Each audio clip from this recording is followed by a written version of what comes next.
長洲漁民一次平凡嘅出海，竟然撈起咗一尊神秘嘅神像，全島轟動。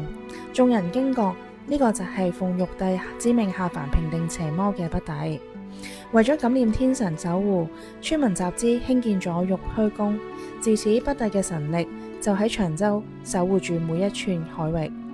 廟入邊藏有一把傳奇嘅古劍，相傳佢係宋朝末代皇帝逃難嘅時候，將領為咗平息風浪而投入海中嘅神物。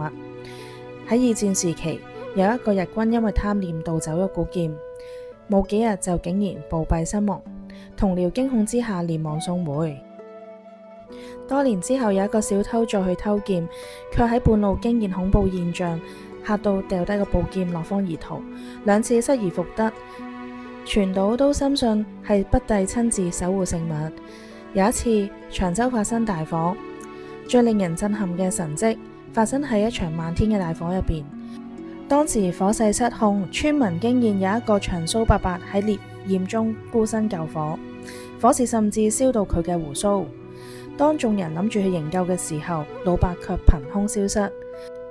火滅後無人傷亡。當大家都行入去廟入邊謝恩嘅時候，驚訝地發現北帝神像長長嘅鬍鬚竟然消失咗。原來嗰晚守護住長洲嘅正係北帝本人。長洲北帝廟嘅古劍同埋北帝消失嘅鬍鬚，都藏住不可思議嘅靈異真相。你有冇去過玉虛宮求神啊？留言分享你嘅感應。